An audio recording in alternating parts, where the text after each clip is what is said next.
Himanshu Chaubisa institute.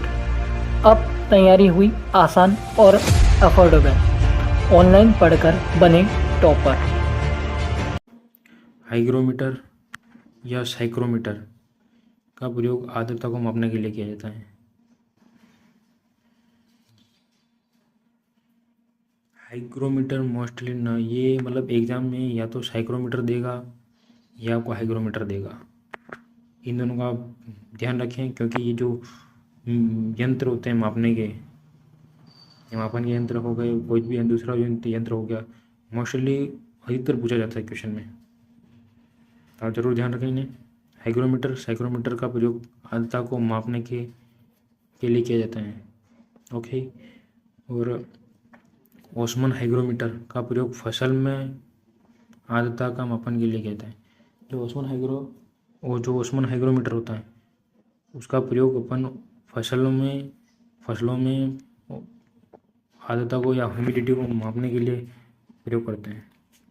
ठीक है। तो ये वेदर एंड क्लाइमेट का अगला टॉपिक है मानसून। मानसून एक अरबी भाषा का शब्द है। ठीक है। और मानसून का अर्थ है मौसमी पवने। भारत में सर्वाधिक वर्षा मौसिनराम मेघालय में होती है। राजस्थान में वर्षा माउंट आबू में होती है सर्वाधिक। और सर्वाधिक राजस्थान में सबसे ज़्यादा जिला वर्षा वाला जिला पूछे तो झालावाड़ है। और मानसून दो प्रकार का होता है, दक्षिणी पश्चिमी मानसून और उत्तरी पश्चिमी मानसून, उत्तरी पूर्वी मानसून। ठीक है। तो फर्स्ट लेंगे अपन इसमें दक्षिणी पश्चिमी मानसून। इसे आता हुआ मानसून कहते हैं, यानी कि जो भारत में एंटर करता है या आता है तो उसे अपन आता हुआ मानसून कहा जाता है इसे। ओके। और यह 75% से अधिक वर्षा के लिए जिम्मेदार है। दक्षिणी पश्चिम मानसून, यह मानसून 1 जून को केरल में प्रवेश करता है। अतः केरल को मानसून का प्रवेश द्वार के नाम से जाना जाता है। मतलब मोस्टली 1 जून के अंदर या इसके आसपास अधिकतर माना जाता है कि 1 जून के अंदर केरल में प्रवेश कर जाता है मानसून। और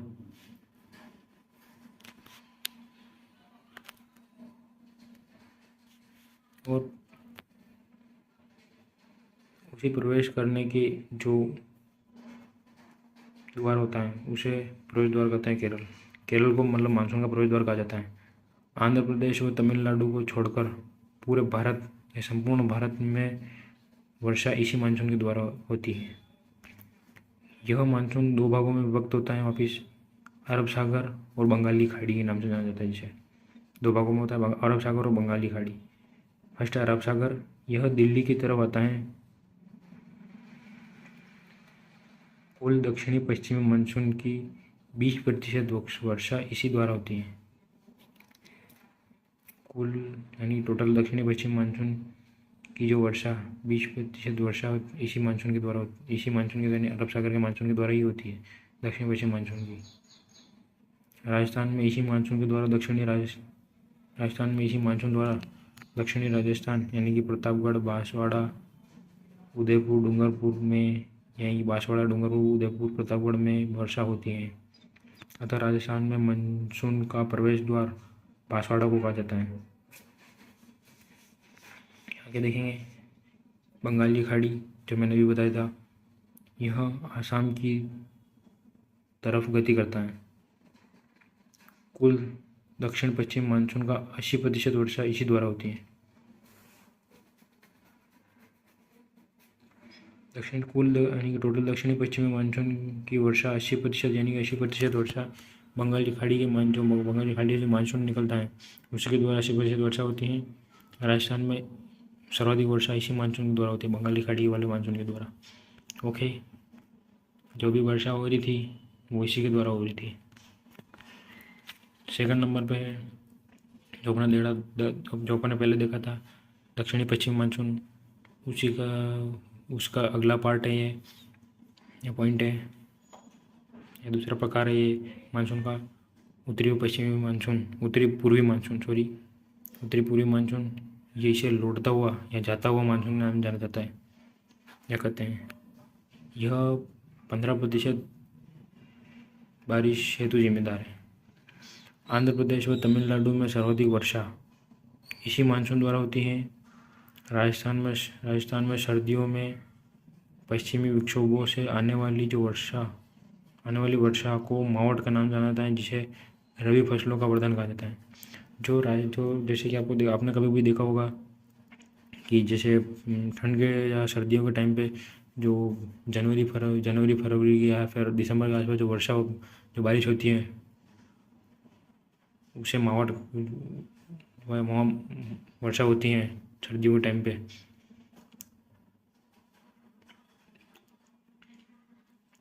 वह पश्चिमी विक्षोभों के द्वारा ही होती है, यानी कि जाते हुए मानसून के द्वारा, तो उसे मावठ कहा जाता है। ये वर्षा फसलों के लिए बहुत फायदेमंद होती है। जैसे कि अगर रोग वगैरह कुछ लग रहा हो तो उसे क्या थोड़ा सही हो जाता है। कुछ मोस्ट इम्पोर्टेंट पॉइंट्स हैं जो मैं बता रहा हूँ आपको। विश्व की औसत वार्षिक वर्षा 1000 mm, या इसे सेंटीमीटर में देखें तो 100 सेंटीमीटर। भारत की औसत वार्षिक वर्षा 1194 mm या 1194 mm कह सकते हैं इसे। और यहीं अपन सेंटीमीटर में देखें इसे तो 119 सेंटीमीटर वार्षिक वर्षा होती है भारत में। राजस्थान की औसत वार्षिक वर्षा 575 mm, सेंटीमीटर में देखें इसे तो 57 सेंटीमीटर होती है। विश्व में मौसम की व्याख्या, जो विश्व में मौसम की व्याख्याता हैं जिसे हिप्पोलस का नाम से जाना जाता है, विश्व में मौसम की व्याख्या हिप्पोलस ने की थी। और भारत में मौसम की व्याख्या अल-मसूदी ने की थी। अगला पॉइंट है फ्रॉस्ट या पाला। सर्दियों में रात के समय तापमान 0 डिग्री सेंटीग्रेड या 32 डिग्री फ़ारेनहाइट से कम होता है या हो जाता है, तो पत्तियों के जीवद्रव्य में उपस्थित नम पानी बर्फ़ में परिवर्तित हो जाता है, जिससे पौधे मुरझाने लग जाते हैं। जैसे कि जो आपने कभी देखा होगा सर्दियों में सुबह खेतों में, तो आप कभी खेत में गए हो तो आपने वहाँ देखा होगा जैसे कि कहीं घास फूस उग रहा है छोटा मोटा है, या अपनी फसल है, तो सुबह सुबह आप जाओगे कभी जैसे 5-6 बजे के आसपास उठ के देखने, तो आपको ठंड के टाइम में तो जैसे कड़ाके की ठंड पड़ रही है जनवरी में जैसे, तो बोलते हैं ना बहुत सी बार कि पाला पड़ रहा है। आज तो पाला पड़ गया खेत में, तो पत्ते जल जाएंगे। तो ये सेम वही है पाला। इसमें ये होता है कि जैसे कि पानी जो सरफेस से बूंदें जमती है, तो ठंड की वजह से तापमान 0 डिग्री सेंटीग्रेड के आसपास चला जाता है या उसे नीचे चला जाता है, तो वो पानी जो होता है सरफेस पत्तियों के ऊपर सरफेस पे जमा हुआ, वो क्या है बर्फ़ के रूप में पपड़ी के रूप में जम जाता है। जिससे क्या है कि जब पानी जब बर्फ़ में बदलता है तो उसका जो आयतन होता है वो 9 गुना बढ़ जाता है पानी से। जिससे क्या है कि जो कोशिकाएं वगैरह होती हैं वो फट जाती है, पानी बर्फ़ में परिवर्तित हो जाता है, जिससे पौधे मुरझाने लग जाते हैं।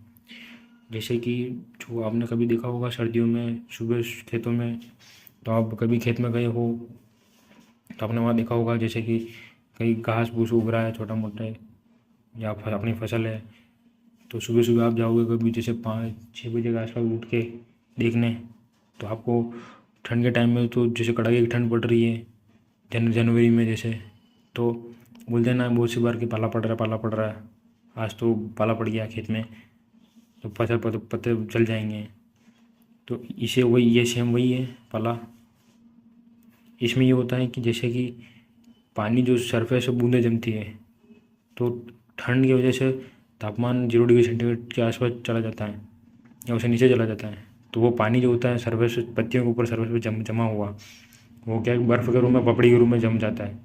जिससे क्या है कि जब पानी जब बर्फ़ में बदलता है तो उसका जो आयतन होता है वो 9 गुना बढ़ जाता है पानी से। जिससे क्या है कि जो कोशिकाएं वगैरह होती हैं वो फट जाती है, जिससे क्या है कि पौधे की पत्तियां मर जाती हैं, फिर वो पीली पीली पड़ जाती है और मुरझा सी जाती है, यानी जली हुई दिखाई देती है, हल्की हल्की वाइट बुरी कलर रंग की। उसे अपन पाला कहते हैं। पाला से संवेदनशील फसलें सरसों व कपास। वहीं फल या फ्रूट पपीता, खजूर और आंवला। वहीं अपन सब्जियों को देखें तो सब्जियों में टमाटर, बैंगन, मिर्च, या अपन यूँ कह सकते हैं सोलेनेसी फैमिली की जो भी सब्जियां होती हैं वह सभी पालक के प्रति संवेदनशील होती हैं, यानी कि जो पाला पड़ने से खराब हो जाती हैं, ये जल्दी मतलब पाले पाले कम पाला पड़ने पर भी जल्दी अपना मर जाती है या ख़त्म हो जाती है, मुरझाने लग जाती है ज़्यादा। उसे सऊदी प्लांट कहते हैं ज़्यादातर। पाले से बचाव फसलों को बचाने के लिए कुछ उपाय करेंगे अपन। ये उपाय देखेंगे अपन। 0.1% H2SO4 या सल्फ्यूरिक अम्ल का प्रयोग करेंगे, यानी कि 0.1% सल्फ्यूरिक अम्ल को पानी में मिला के आप फसलों पर छिड़काव कर सकते हैं। इसका फव्वारे विधि से सिंचाई करेंगे। फव्वारे विधि से सिंचाई करने पर फ़ायदा ये होता है कि जैसे कि अपन फव्वारे विधि से सुबह अपन जैसे आज पाला पड़ने के चांसेस लग रहे अपने को, फव्वारा विधि मोटर चालू कर दी, फव्वारे में पानी जाएगा। फव्वारे से क्या है पानी पत्तियों और पौधों के ऊपर गिरेगा, जिससे पत्तियों पर जो भी बर्फ़ जमा होगा, जैसे ट्यूबवेल वगैरह होगी, उससे क्या पानी अंडरग्राउंड से ऊपर आएगा बाहर, तो वो पानी गर्म रहता है, तो वो क्या पत्तियों पर गिरेगा, तो वो क्या जो पानी बर्फ़ जमने वाला है उसको जमने नहीं देगा, जिससे क्या पाला नहीं पड़ेगा और फसल ख़राब होने से बच जाएगी। 0.05% साइकोसोल का प्रयोग करेंगे। ये क्या एक पत्तियों पर एक लेयर बना देता है, जिससे क्या है कि पाला नहीं जमता इतना, ठीक है। और डाईमिथाइल सल्फोक्साइड 78 ग्राम का प्रयोग करेंगे, छिड़काव करेंगे। तो अगला है पॉइंट अपना कोहरा या राइम। जब जल के कण वाष्पीकरण के कारण वायुमंडल में धुआं के रूप में दिखाई देते हैं तो उसे कोहरा या राइम होते हैं। जैसे आपने कहीं देखा होगा, अपने खेतों में देखा होगा, सुबह ठंड के टाइम पे उठ के हल्की सी धुंध जो जमी रहती है, वो ये कोहरा यही है। उसी को कोहरा या राइम कहते हैं।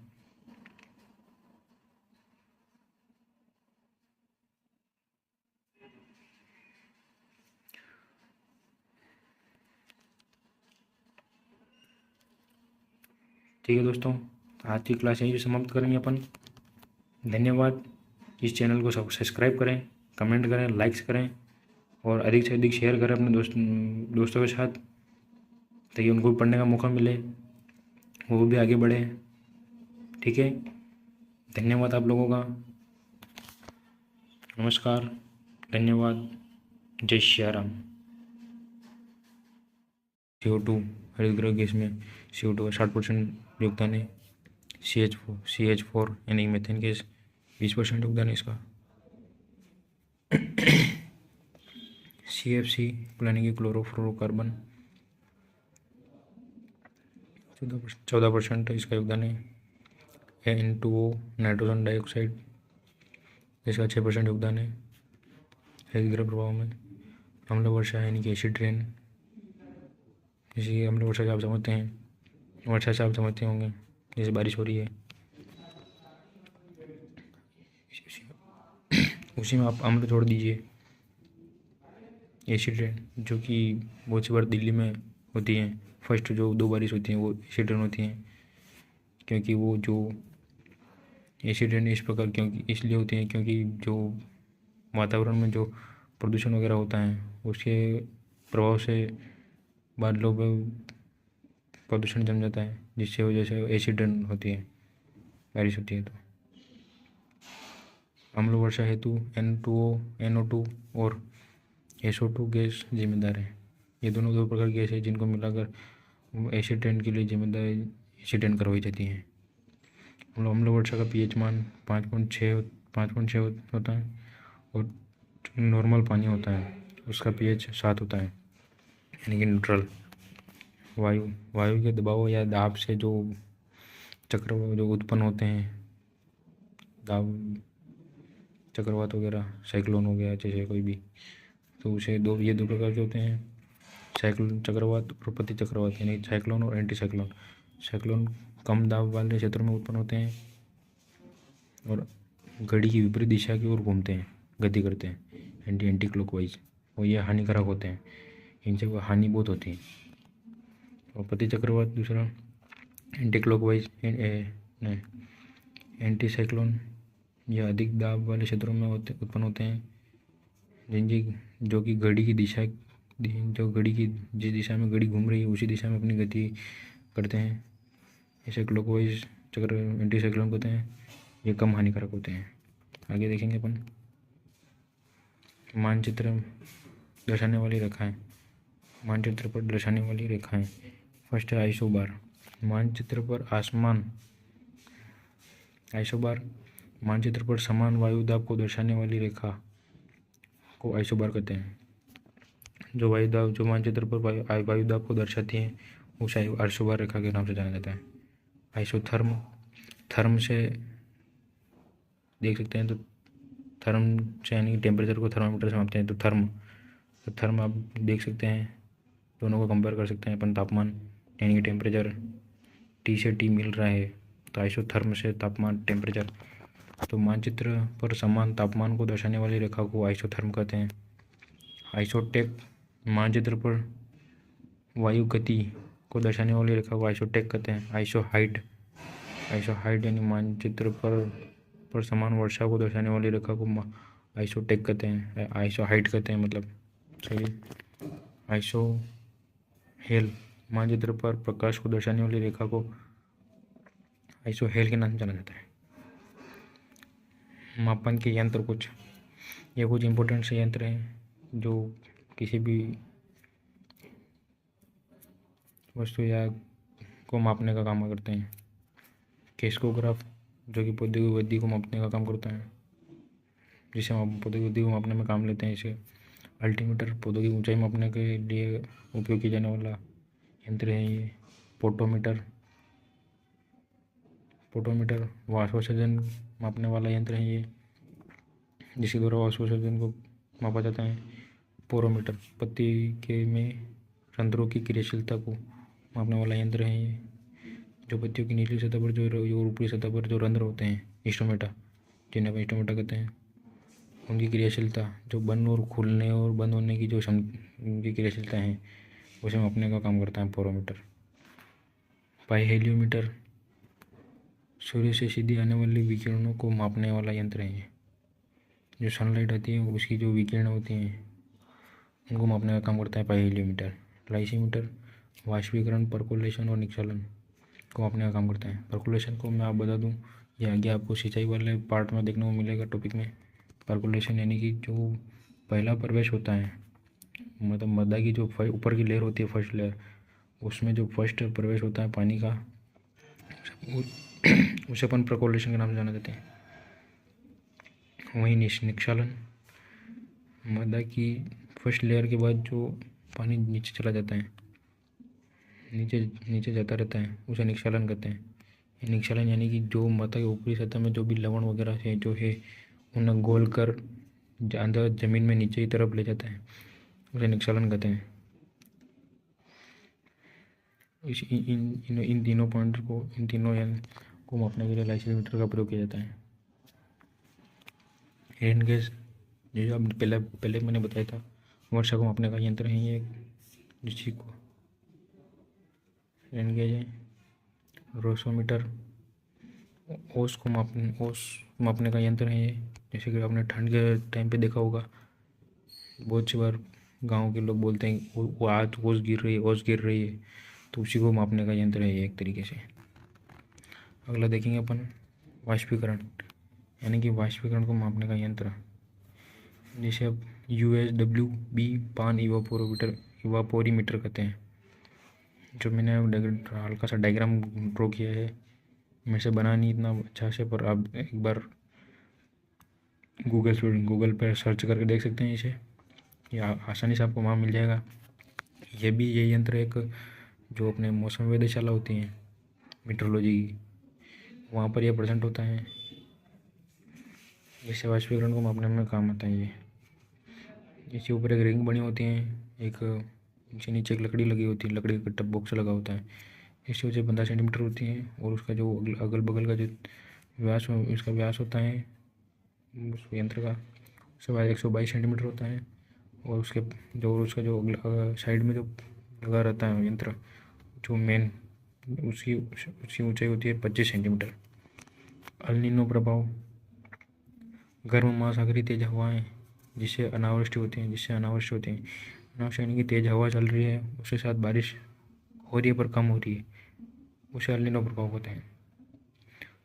ला नीनो प्रभाव गर्म महासागरीय कम गति वाली हवाएं जिससे मानसून सक्रिय होता है, अधिक वर्षा होती है और अतिवृष्टि होती है। अतिवृष्टि का मतलब यही है कि कम हवा के साथ जोरदार बारिश होना अतिवृष्टि कहलाती है। इसी को अल नीनो प्रभाव कहा जाता है, यानी कि महासागर की ओर से जो हवा आती है वो बारिश जो इससे बारिश होती है उसी को अल नीनो प्रभाव कहते हैं। ठीक है दोस्तों, आज का टॉपिक यानी कि वेदर और क्लाइमेट का टॉपिक यहीं पे समाप्त होता है।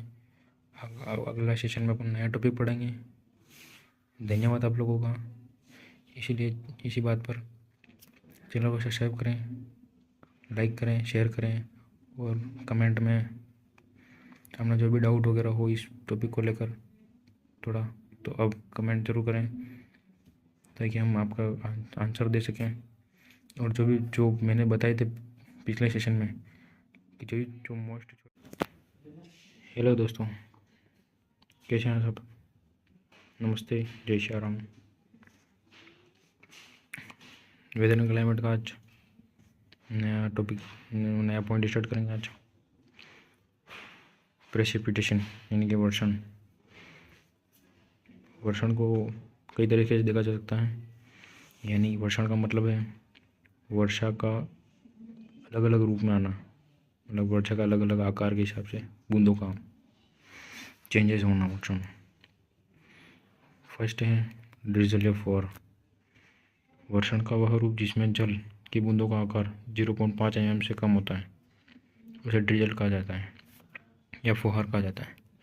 सेकंड है वर्षा, वर्षण का वह रूप जिसमें जल की बूंदों का आकार 0.5 mm से 5 mm तक होता है उसे वर्षा कहा जाता है। ओले यानी कि आप सब जानते हैं ओले कौन से होते हैं, जो वर्षा के दौरान बर्फ़ के गोले गिरते हैं ऊपर से, उसे ओला कहते हैं। इसमें ओले के अंदर वर्षण का वह ठोस रूप जिनका आकार 5 mm से अधिक होता है ओला कहलाता है या ओले कह सकते हैं अपन। अगला है मिस्ट, वर्षण का वह रूप जो मृदा सतह पर पहुंचने से पहले ही वाष्पीकृत हो जाता है या वाष्पीकरण द्वारा वाष्पीकृत हो जाता है, जिसे मिस्ट कहते हैं। वर्षा को रेन गेज की सहायता से मापा जाता है। यह एक प्रकार का यंत्र है जिसे रेन गेज कहते हैं और इसकी ऊंचाई 75 सेंटीमीटर होती है। एक दिन में 2.5 mm से अधिक वर्षा होने पर बरसाती दिन कहा जाता है, यानी कि रेनी डे कहा जाता है। तथा 5 mm से अधिक वर्षा होने पर क्रॉप रेनी डे कहते हैं। ये फसल बरसाती दिन कहलाता है। ठीक है, तो ये पॉइंट आप ज़रूर ध्यान रखें, ये मोस्ट इम्पोर्टेंट पॉइंट है। अगला बादल या क्लाउड, बादलों के अध्ययन को नेप्थोलॉजी कहा जाता है। बादल को मापने की इकाई ओक्टा है। बादलों को ओक्टा इकाई के आधार पर मापते हैं। बादल 10 प्रकार के होते हैं। फर्स्ट है सिरस बादल, सर्वाधिक ऊंचाई पर पाए जाने वाले बादलों को सिरस बादल कहते हैं। यानी कि आप जैसे याद रख सकते हैं कि सिरस यानी सर, अपना जो सर होता है वो उसे सिर कहते हैं, तो स से सिरस जो सबसे ऊपर होते हैं। नंबर 2 है स्टेटस बादल, सबसे नीचे पाए जाने वाले जो फुहार या ड्रिजल हेतु जिम्मेदार हैं। जैसे आपको कभी देखा होगा बरसात के दिनों में जो फुहार से आती है, बिल्कुल बारीक बारीक सी बूंदें आती हैं, छोटी छोटी बूंदें, जिससे उसे स्टेटस, वो स्टेटस बादल के द्वारा ही गिराई जाती है बूंदें, जिसे फुहार कहते हैं अपन।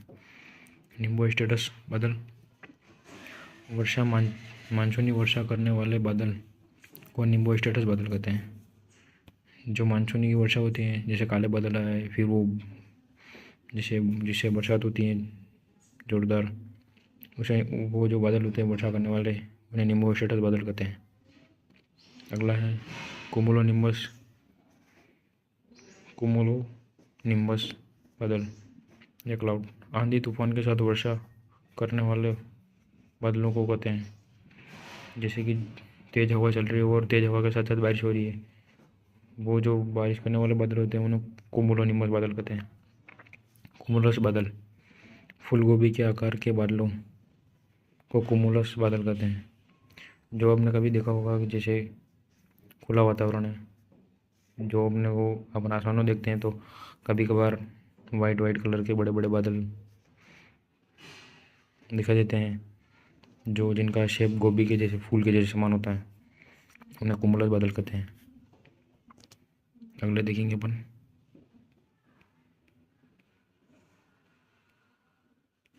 ये पांचों बादल जो हैं वो इम्पोर्टेंट्स हैं, जबकि क्योंकि उनके नॉर्मली प्रकार 10 है, टोटल 10 प्रकार के होते हैं, पर मेन 5 है। मौसम पूर्वानुमान यानी कि वेदर फोरकास्टिंग, इसका मतलब है कि मौसम का पहले से ही पता लगाना कि आगे आने वाले दिनों में क्या होने वाला है, मौसम कैसा रहेगा, मौसम उसका पहले से अंदेशा लगाना, ये मौसम पूर्वानुमान है। ये 3 प्रकार का होता है। लघु अवधि मौसम पूर्वानुमान, लघु अवधि मौसम पूर्वानुमान की अवधि 3 दिन की होती है, जो ये बताते हैं कि अगले 3 दिन में क्या होने वाला है, मौसम को कैसा रहेगा मौसम, जिसे लघु अवधि पूर्वानुमान मौसम कहते हैं। इसका उपयोग खेत में एक किसान बुआई के लिए, सिंचाई, कीटनाशक का छिड़काव, खरपतवारनाशी का छिड़काव, उर्वरकों का प्रयोग करने के हिसाब से अपनी योजना बना सकता है। अगला मध्यम अवधि मौसम पूर्वानुमान। मध्यम अवधि मौसम पूर्वानुमान की अवधि 3 से 10 दिन की होती है, यानी कि 1 हफ्ता से अधिक। इसका उपयोग फसल की कटाई के हिसाब से किया जाता है। क्यों? तो फसल की कटाई कम से कम फसल की कटाई अर्ली स्टेज पे करते हैं थोड़ी, जिससे वह कट जाए, सूख जाए और उसे हार्वेस्ट किया जाता, हार्वेस्ट और थ्रेशिंग करते हैं उसकी। इसलिए 10 दिन के हिसाब से उसे कटाई के उपयोग में रखते हैं। दीर्घ अवधि मौसम पूर्वानुमान की अवधि 10 दिन या इससे 10 दिन से अधिक होती हैं। इसका उपयोग फसल चुनाव, उसकी किस्म चुनाव या फसल चक्र का चुनाव करने के लिए किया जाता है। ये एक बड़े पैमाने का मौसम वेदर फोरकास्टिंग का है, दीर्घ अवधि मौसम पूर्वानुमान। अगला है ग्लोबल वार्मिंग या हरित गृह प्रभाव। हरित गृह गैसों के कारण वायुमंडल के तापमान में वृद्धि होना ग्लोबल वार्मिंग तथा इसका प्रभाव हरित गृह प्रभाव कहलाता है। यानी कि जैसे कि अपन फ्रीज हो गई, एसी हो गया, गाड़ी, बाइक्स वगैरह हो गई, इनके जो धुआं निकलता है वो ओजोन लेयर के पास जाकर एक वातावरण में जाकर एक लेयर के रूप में परिवर्तित हो जाता है, जिससे कि जो सूर्य की जो पराबैंगनी किरणें आती हैं वो जो आती हैं और फिर पृथ्वी से टकराकर वापस रिटर्न होती हैं, जो कि शॉर्ट वेव में आती है और लॉन्ग वेव में परिवर्तित हो जाती हैं। जो वहाँ जो कार्बन डाइऑक्साइड और उनकी गैसों की लेयर बच जाती है, वहाँ जाके वो फंस जाती है, जिससे क्या कि ये एटमॉस्फेयर का टेम्परेचर बढ़ने लगता है, जिसके कारण ग्लेशियर वगैरह पिघलते हैं, पानी के रूप में परिवर्तित होते हैं, उसी को ग्लोबल वार्मिंग के रूप में कहा जाता है। अगला देखेंगे अपन हरित गृह की गैसें। सेकंड बी लूणी नदी का अंतर्वर्ती क्षेत्र। थर्ड ए अर्ध शुष्क पूरी मैदानी क्षेत्र। थर्ड ए अर्ध शुष्क पूरी मैदानी क्षेत्र। थर्ड बी बाढ़ संभावित क्षेत्र। थर्ड बी बाढ़ संभावित मैदानी क्षेत्र। फोर्थ ए अर्ध आर्द्र दक्षिणी मैदानी क्षेत्र। फोर्थ ए अर्ध आर्द्र दक्षिणी मैदानी क्षेत्र। फोर्थ बी आर्द्र दक्षिणी मैदानी क्षेत्र। फोर्थ बी आर्द्र दक्षिणी मैदानी क्षेत्र। और लास्ट है फिफ्थ अति आर्द्र दक्षिणी पूर्वी मैदानी क्षेत्र। फिफ्थ अति आर्द्र दक्षिणी पूर्वी मैदानी क्षेत्र। ठीक है, ये नाम बताएं, इनको आप अच्छे से याद कर लें क्योंकि ये एग्जाम में पूछे जाते हैं। या तो इनमें से उठ जाएगा क्वेश्चन या फिर जो मैंने इसे जो किस जोन में कौन सा जिला आ रहा है वो पूछ लेंगे। और मैंने एक टेबल और बना रखी है वो मैं आपको बताता हूँ। ठीक है, राजस्थान का सर्वाधिक क्षेत्रफल भारत के पश्चिमी शुष्क क्षेत्र जलवायु खंड के अंतर्गत आता है। ठीक है, तो मैंने बोला था अभी एक टेबल और दिखाने की, तो मैं वो टेबल आपको दिखाता हूँ जिसमें कौन सा खंड में कौन सा संस्थान स्थित कृषि संस्थान स्थित है, वो जिससे आपको पता चल जाएगा क्योंकि ये क्वेश्चन भी पूछ सकता है। ठीक है, कि कौन से एरिया में कौन से जोन में कौन सा मतलब वो प्रेजेंट है संस्थान। ठीक है, तो फर्स्ट ए के अंदर काजरी जो कि central arid zone research institute के नाम से जाना जाता है, जिसे जो कि 1960 में बना है, वो जोधपुर में इस्टेब्लिश है, यानी कि स्थापना इसकी जोधपुर में हुई है। ठीक है, और आफरी ये भी जोधपुर में स्थित है, इसकी स्थापना 1985 में हुई है। फर्स्ट सी जोन जिसमें CIAH यानी कि central institute of arid horticulture research institute है, central institute arid horticulture 1993 Bikaner में स्थित है ये। इसमें इसी के अंदर SKRAU जो स्वामी केशवानंद राजस्थान एग्रीकल्चर यूनिवर्सिटी है वो बीकानेर में स्थित है। 1962 में इसकी स्थापना हुई है। NRCC यानी कि ये कैमल का रिसर्च सेंटर है जो 1984 में स्थापित हुआ है, इसकी स्थापना हुई है। और सेकंड बी जोन के अंदर फर्स्ट KVK फतेहपुर सीकर में स्थित किया गया था, मतलब सीकर जिले के अंदर। और थर्ड ए कासवरी अविकानगर टोंक 1962 में इसकी स्थापना हुई। कासवरी एक भेड़ अनुसंधान मतलब बकरी भेड़ का अनुसंधान संस्थान है जो अविकानगर टोंक में स्थित है। और NRSS डमाड़ा तबीजी अजमेर जो कि मसाले से संबंधित हैं, जिसकी स्थापना 2000 में हुई है।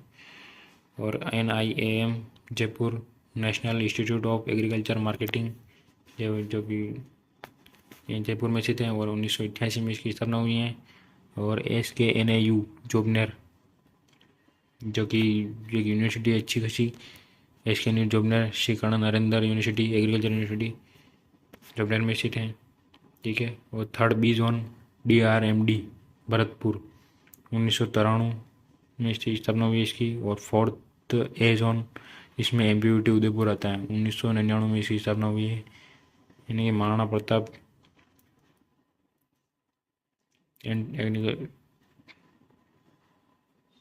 कृषि प्रौद्योगिकी यूनिवर्सिटी। फिफ्थ जोन के अंदर उद्यानिकी एवं वानिकी कॉलेज 2004 में इसकी स्थापना हुई है। एग्रीकल्चर यूनिवर्सिटी ऑफ कोटा इसकी स्थापना 2013 में हुई है। ठीक है, और लास्ट में है छोटा सा पॉइंट है ट्रांस गैंगलेटिक प्लेन जोन। इसे भारत के इस जलवायु खंड में सर्वाधिक सिंचित क्षेत्र, फसल सघनता, सर्वाधिक उत्पादन प्राप्त होता है। यानी कि भारत के इस जलवायु खंड में सर्वाधिक सिंचित क्षेत्र, भारत का मतलब जो खंड है जलवायु खंड भारत के अंदर ये जिसमें सर्वाधिक सिंचित क्षेत्र होता है, सिंचित क्षेत्र हैं, फसल सघनता है, सर्वाधिक उत्पादन प्राप्त होता है फसलों वगैरह का। ठीक है, तो जलवायु खंड यही समाप्त हुए। आज के टॉपिक को यहीं ख़त्म करते हैं अपन। धन्यवाद आप सभी लोगों का। तो इसी बात पर आप चैनल को सब्सक्राइब करें, लाइक करें, कमेंट करें, ताकि हमें भी आपको बढ़ावा मिले आपको पढ़ाने में। ठीक है, धन्यवाद आप लोगों का। जय श्री राम। किस पद्धति के आधार पर उन्होंने विभक्त किया है किस चीज़ में, तो उसके आधार पर हम उनके नाम का नाम भी बताएंगे आपको, आगे देखेंगे अपन। पहले ये जो मैंने जो 3 पॉइंट लिख रखे नीचे, इसके नीचे, तो आप उनको ध्यान से देखें क्योंकि ये मेन पॉइंट है, ये पूछ सकते हैं अपन को आपको। ठीक है, तो राजस्थान में सबसे बड़ा जलवायु खंड कौन सा है, मैंने आपको पहले बताया था, फर्स्ट सी। ठीक है, राजस्थान का सबसे छोटा जलवायु खंड कौन सा है, फोर्थ बी। ठीक है, और राजस्थान का सर्वाधिक वर्षा वाला जलवायु खंड कौन सा है, तो 5th खंड है, जो मैंने अभी नीचे लिख रखा है, ऊपर लिख रखा है थोड़ा, 5th खंड कोटा, बूंदी, बारा, झालावाड़, जहाँ सबसे अधिक वर्षा होती है। ठीक है, और मैंने जलवायु और वेदर मौसम और जलवायु वाले में भी मैं बताया है मानसून वाले टॉपिक पॉइंट में कि राजस्थान में सबसे ज़्यादा बड़ी वर्षा वाला ज़िला कौन सा है, तो झालावाड़ है। ठीक है, और सबसे एरिया के हिसाब से सबसे ज़्यादा वर्षा कहाँ होती है, तो माउंट आबू में होती है। ठीक है, तो आगे देखेंगे और जलवायु खंड। ठीक है, तो फर्स्ट ए, मैं आपको पहले मैप दिखा देता हूँ नीचे। ठीक है, इसको छोटा कर देते हैं थोड़ा ताकि आपको अच्छे से दिखे। ठीक है, तो मैंने आपको राजस्थान का मैप बना रखा है, हालांकि मेरे को सही बना नहीं है, पर आपको थोड़ा समझ में आ जाएगा। ठीक है, मैंने लिख रखा है ऊपर उत्तर, नीचे दक्षिण, ईस्ट साइड मैंने लिख रखा है पूर्व, और इस साइड लिख रखा है पश्चिम। ठीक है, तो फर्स्ट ए, जैसे आपको पश्चिमी साइड दिख रहा होगा, मैंने तीनों बना रखे हैं, फर्स्ट ए, फिर ऊपर उसके फर्स्ट ए के ऊपर फर्स्ट बी, और नीचे लिख रखा है मैंने फर्स्ट सी। ठीक है, तो फर्स्ट इधर क्या मरुस्थल है, ये पूरा मरुस्थल एरिया है। ठीक है, इधर जैसलमेर बीकानेर वगैरह आते हैं। ठीक है, तो मैंने ए को रखा है सिंचित में, बी को रखा है शुष्क में, और जो फर्स्ट सी है उसको रखा है मैंने अति शुष्क में, यानी कि यहाँ बहुत ही पानी ना के कम होता है। ठीक है, और फर्स्ट बी जो है उसको शुष्क में रखा है, वहाँ पानी तो है पर तो भी कम ही है, इतना ज़्यादा नहीं है। ठीक है, और फर्स्ट ए जो है वो सिंचित है, क्योंकि वहाँ पानी की उपलब्धता अच्छी है। ठीक है, ताकि वहाँ फसल पैदा हो सके आराम से। ठीक है, और वर्षा वगैरह अच्छी होती है। और मैंने बीच में लिख रखा है फर्स्ट ए और फर्स्ट बी, फर्स्ट मतलब सेकंड ए और सेकंड बी। ठीक है, तो सेकंड बी की जगह आराम से लूणी नदी का एरिया आता है, तो जैसे लूणी नदी है। ठीक है, और मैंने पूर्व के साइड लिख रखा है राजस्थान के थर्ड है और थर्ड बी। ठीक है, तो थर्ड जो ए है उसका जो ऊपर वाला मैदानी क्षेत्र है उससे अपन अर्ध शुष्क मैदानी क्षेत्र करेंगे, क्योंकि यहाँ वर्षा तो होती है पर नॉर्मल रेंज में होती है, इतना भी शुष्क एरिया नहीं है ये, तो इसलिए अपन बोलेंगे इसको दिशा और उस एरिया को जोड़ कर बोलेंगे अपन अर्ध शुष्क पूरी मैदानी क्षेत्र। ठीक है, और मैं जैसे नीचे लिख रखा है थर्ड बी। ठीक है, उसको बोलेंगे क्योंकि ये एमपी से अटैच है एरिया है, तो इधर क्या है एमपी के अटैच में बाढ़ बहुत आती है, इसलिए इस एरिया को बोलेंगे अपन बाढ़ प्रभावित क्षेत्र। ठीक है, और नीचे दक्षिण साइड में मैंने राजस्थान के नीचे की साइड दे रखा है, जहाँ वो प्रतापगढ़, बांसवाड़ा, डूंगरपुर, उदयपुर वगैरह जिला आते हैं। ठीक है, चित्तौड़ वगैरह। तो ऊपर वाला हो गया फोर्थ ए जो कि, और फोर्थ बी, जबकि मैंने मानसून वाले एरिया में आपको बताया था कि अपना जो जैसे बांसवाड़ा को राजस्थान में मानसून का प्रवेश द्वार कहा गया है। ठीक है, तो वहाँ आर्द्र मैदानी क्षेत्र मिल जाएगा अपने को।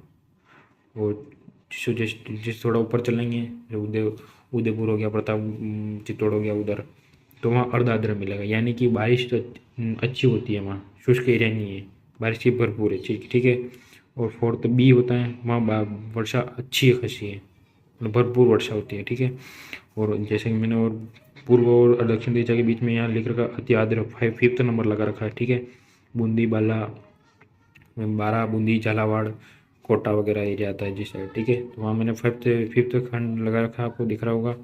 यहाँ मैंने अति आर्द्र लिख रखा है क्योंकि यहाँ वर्षा बहुत अधिक होती है। और मानसून वाले में भी मैंने अभी बताया था थोड़ी देर पहले कि सबसे ज़्यादा वर्षा वाला जिला कौन सा है राजस्थान में, तो झालावाड़ है। ठीक है, तो वो इस एरिया में, तो इसलिए इस एरिया को अति आर्द्र के नाम से जाना जाता है। ठीक है, तो आपने देख लिया वो अच्छा है। तो अपन इसका नाम जो नामकरण कर रखा है इन पॉइंट्स के हिसाब से, तो अपन देखेंगे नाम को। ठीक है, जलवायु खंड फर्स्ट ए। ठीक है, जिसे अपन नाम दिया है नाम जिसका नाम है शुष्क पश्चिमी मैदानी क्षेत्र। मैं एक बार बोलूँगा, शुष्क पश्चिमी मैदानी क्षेत्र। फर्स्ट बी सिंचित उत्तरी पश्चिमी मैदानी क्षेत्र। फर्स्ट बी सिंचित उत्तरी पश्चिमी मैदानी क्षेत्र। फर्स्ट सी अति शुष्क पश्चिमी मैदानी क्षेत्र। फर्स्ट सी अति शुष्क पश्चिमी मैदानी क्षेत्र। सेकंड ए अंतर्वर्ती जल निकासी क्षेत्र। सेकंड ए अंतर्वर्ती जल निकासी क्षेत्र। सेकंड बी लूणी नदी का अंतर्वर्ती क्षेत्र। सेकंड बी लूणी नदी का अंतर्वर्ती क्षेत्र। थर्ड ए अर्ध शुष्क पूर्वी मैदानी क्षेत्र। थर्ड ए अर्ध शुष्क पूर्वी मैदानी क्षेत्र। थर्ड बी बाढ़ संभावित क्षेत्र। थर्ड बी बाढ़ संभावित मैदानी क्षेत्र। फोर्थ ए अर्ध आर्द्र दक्षिणी मैदानी क्षेत्र। फोर्थ ए अर्ध आर्द्र दक्षिणी मैदानी क्षेत्र। फोर्थ बी आर्द्र दक्षिणी मैदानी क्षेत्र। फोर्थ बी आर्द्र दक्षिणी मैदानी क्षेत्र। और लास्ट है फिफ्थ अति आर्द्र दक्षिणी पूर्वी मैदानी क्षेत्र। फिफ्थ अति आर्द्र दक्षिणी पूर्वी मैदानी क्षेत्र। ठीक है, ये नाम बताएं, इनको आप अच्छे से याद कर लें क्योंकि ये एग्ज़ाम में पूछे जाते हैं। या तो इनमें से उठ जाएगा क्वेश्चन, या फिर जो मैंने इसे जो किस जोन में कौन सा जिला आ रहा है वो पूछ लेंगे। और मैंने एक टेबल और बना रखी है, वो मैं आपको बताता हूँ। ठीक है, राजस्थान का सर्वाधिक क्षेत्रफल भारत के पश्चिमी शुष्क क्षेत्र जलवायु खंड के अंतर्गत आता है। ठीक है, तो मैंने बोला था अभी एक टेबल और दिखाने की, तो मैं वो टेबल आपको दिखाता हूँ जिसमें कौन सा खंड में कौन सा संस्थान स्थित, कृषि संस्थान स्थित है, वो जिससे आपको पता चल जाएगा क्योंकि ये क्वेश्चन भी पूछ सकता है। ठीक है, कि कौन से एरिया में कौन से जोन में कौन सा मतलब वो प्रेजेंट है संस्थान। ठीक है, तो फर्स्ट ए के अंदर काजरी, जो कि central arid zone research institute के नाम से जाना जाता है, इसे जो कि 1959 में बना है, वो जोधपुर में इस्टेब्लिश है, यानी कि स्थापना इसकी जोधपुर में हुई है। ठीक है, और आफरी ये भी जोधपुर में स्थित है, इसकी स्थापना 1985 में हुई है। फर्स्ट सी जोन जिसमें CIAH यानी कि central institute of arid horticulture research institute है। Central institute arid horticulture 1993 Bikaner में स्थित है ये। इसमें इसी के अंदर SKRAU जो स्वामी केशवानंद राजस्थान एग्रीकल्चर यूनिवर्सिटी है, वो बीकानेर में स्थित है। 1962 में इसकी स्थापना हुई है। NRCC यानी कि ये एक एमएल का रिसर्च सेंटर है जो 1984 में स्थापित हुआ है, इसकी स्थापना हुई है। और सेकंड भी सब्सक्राइब करें व और देखें क्लास।